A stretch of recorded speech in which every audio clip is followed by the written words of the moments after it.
आइए आज हम अपना यीशु के वचन को, ईश्वर के मार्गों पर चलना चाहिए। छोटी सी प्रार्थना। हमारे पिता, आज के वचन के द्वारा हम सबके मनों को, हृदयों को तो स्पर्श कर खोल दे। उतना ही नहीं, तेरी सारी दुष्टों को, सारी तुम्हारे उपमानों को ग्रहण कर सके, ऐसी शक्ति हम सब पर उंडेल दे यीशु, तेरे नाम में मांगते हैं, आमीन। आइए भजन संहिता 140 अध्याय 5वां वचन पढ़ेंगे। घमंडियों ने मेरे लिए फंदा और पासे लगाए और पथ के किनारे, मार्ग के किनारे जाल बिछाया है। ये तो दाऊद का प्रार्थना। दाऊद ने ईश्वर से, यहोवा से रक्षा के लिए वो प्रार्थना, और ये 5वां वचन में हम देखे, बहुत ही अच्छा वचन है। अगर मैं मार्ग से चलता हूँ, मेरी दुश्मन घमंडियों वे पथ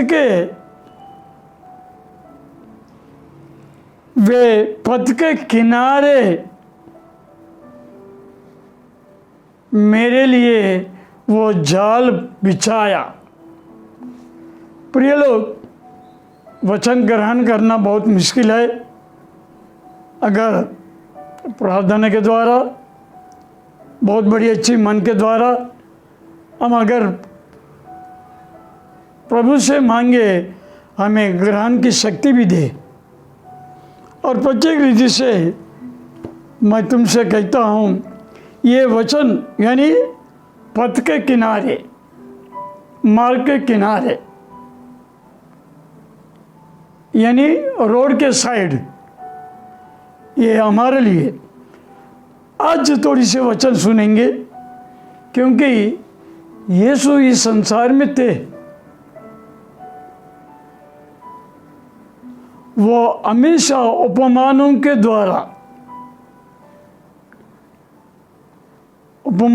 द्वारा उसने उपदेश दी। और एक दिन बोने वाले की उपमान से उसने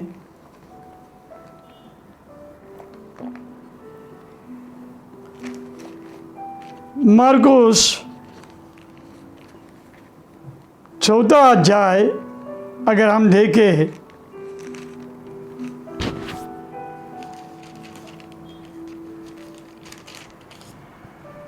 1 से लेकर 4 अध्याय, मार्कुस 1 से लेकर 20वां वचन तक हम पढ़े। बहुत बड़ी अद्भुत, क्योंकि यीशु ने इस संसार में दृष्टांत के सिवाय वो कुछ नहीं कहा। जो लोगों के सामने हैं वही दृष्टांत देकर उन्हें वचन सुनाते थे। एक बोने वाले की दृष्टांत बताया, यानी एक बोने वाले अपने बीज लेकर वो बोने लगा, और बोने लगा तो कहीं, यानी 4 प्रकार की भूमि है। एक है मार्ग के किनारे, और दूसरी है पथरील भूमि, और तीसरी झाड़ियों की भूमि, और चौथा और अच्छी भूमि। आज हम पहले मार्ग किनारे के भूमि के विषय में सुनेंगे। और बोने वाले बोने लगा, कहीं बीच मार्ग के, यानी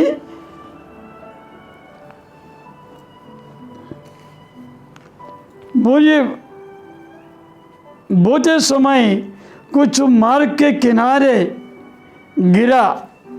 ठीक है, आज मार्ग के किनारे के बारे में हम सुनेंगे, क्योंकि देव परमेश्वर के वचन हम कैसे अच्छी भूमि होना चाहिए, मगर परंतु ये मार्ग के किनारे में जो बीज कैसे, उसकी हालत क्या है, ये सुने। ये बहुत धीरज के साथ ये तो गूढ़ बातों को अपने चेलों को बताया। संसार में सबको सुनाया यह दृष्टांत, मगर कोई समझा नहीं। आखिरी में जो चेलों ने भी नहीं समझा, पर चेलों ने पूछा, हे मेरा प्रभु, इसका अर्थ क्या है, यह दृष्टांत का विचार क्या है, हमें बता दे। तब यीशु ने उसे बताया। ठीक है, 9-10 वचनों से हम ये करेंगे, यानी मार्ग के किनारे रहना ठीक है या नहीं, कलीसिया में रहना ना रहना कैसे। अगर कलीसिया को छोड़ दी, वो मार्ग के किनारे है, उनका कोई फायदा नहीं।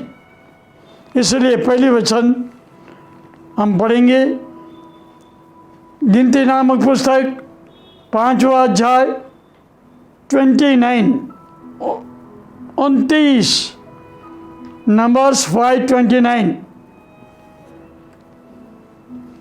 यानी जलन की व्यवस्था यही है। जलन की व्यवस्था यही है, यानी जलन की व्यवस्था मतलब कोई मार्ग से हट गया, पति पत्नी, भाई भाई, अगर कोई अपनी मार्ग को छोड़ दी, उसका जलन कहता है। फिर उसके लिए क्या है, इसलिए कहता है, अगर पति हो गलत मार्ग में चला, अगर पत्नी भी चला, तो मूसा के सामने लाना चाहिए। यानी पति का धर्म, पत्नी का धर्म, कोई अपना धर्म छोड़े नहीं और यहोवा के धर्म पर चलो।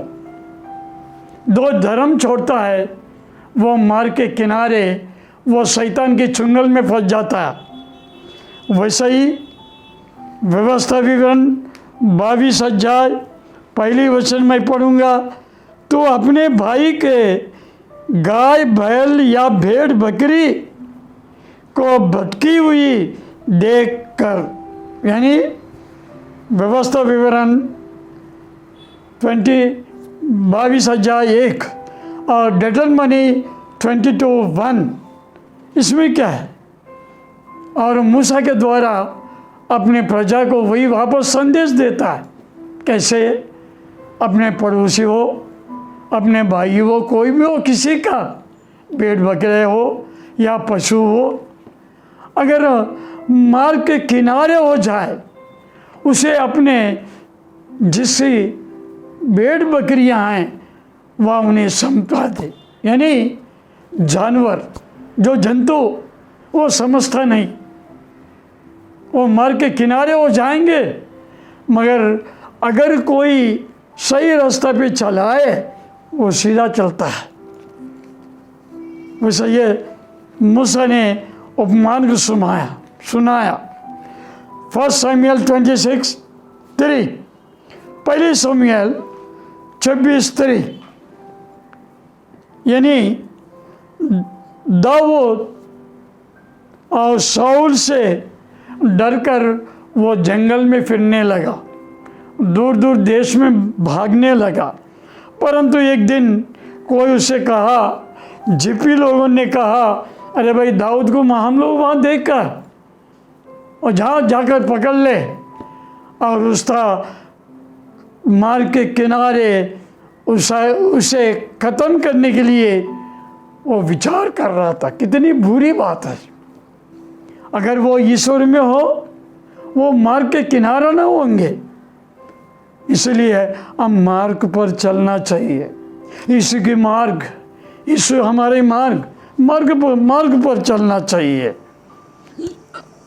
और दूसरी इतिहास 7वां अध्याय 19 वचन, 2 क्रॉनिकल चैप्टर 7 19 वर्स।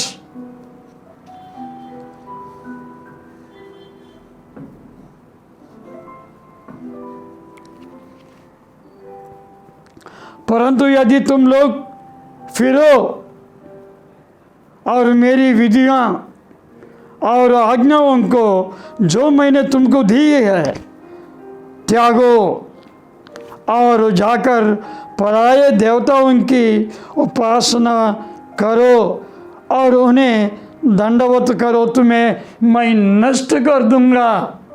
अगर ऐसा किया तो, अगर मेरे मार्ग से अगर हट गए, तुम्हें नष्ट होगा, मैं तुम्हें मार डालूंगा, तुम मारा जाएगा। ऐसा दूसरी इतिहास में सुलेमान से कहता है।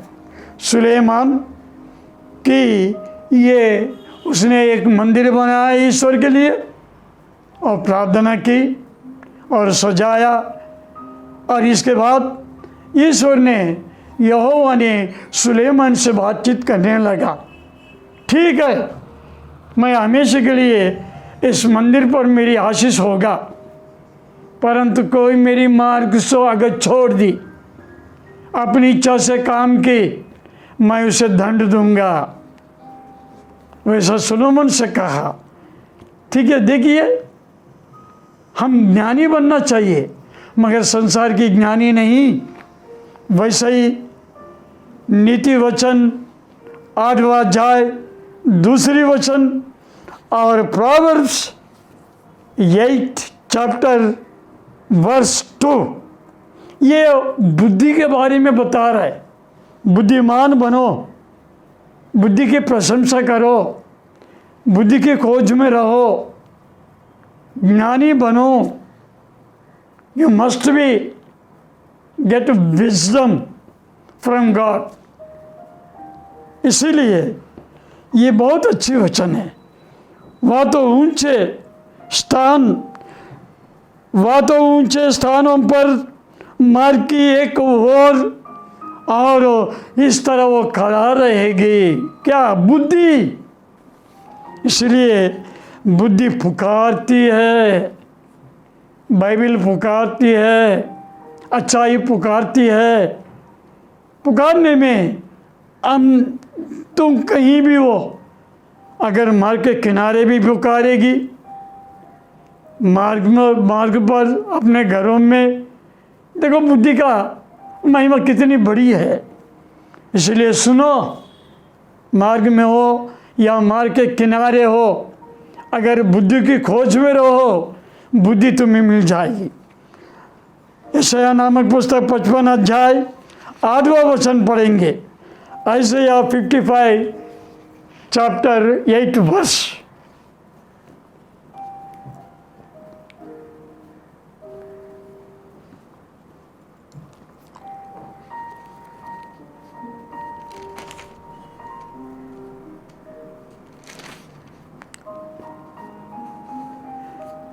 क्योंकि यहोवा कहता है, मेरे विचार और तुम्हारे विचार के एक समान नहीं, ना तुम्हारी गति और मेरी गति एक भी है, एक सी है।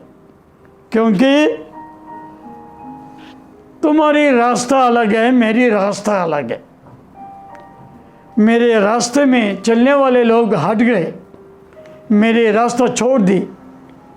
जो मैंने जो बनाया रास्ता, वो स्वर्गीय मार्ग है, वो सीधा है, उसमें कोई पाप नहीं। इसीलिए यशायाह को भेजकर कहता है, मेरे लोगों से कहो, मेरी मार्ग अलग है, तेरी संसार की मार्ग अलग है। उसे हट जाओ, मेरी मार्ग में चलो, वैसा बाइबल कहती है। वैसे यिर्मयाह 15:5 और यिर्मयाह पुस्तक 15:5वां वचन में हम सुने, ए यरूशलेम, तुझ पर कौन तरस खाएगा और कौन तेरे लिए शोक करेगा, कौन तेरा कुशल पूछने को तेरी ओर कौन मुड़ेगा। यहोवा की यह वाणी है, और मुझे त्याग कर तो संसार में हो।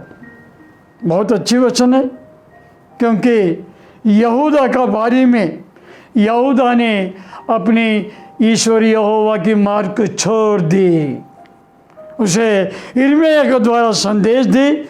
और आगे वचनों को आप लोग पढ़ते रहे। और मत्ती सुसमाचार 21वां अध्याय 19 वचन, मैथ्यू 21 चैप्टर और 19 वर्ष, इसमें क्या लिखा हुआ है हम देख। क्यों?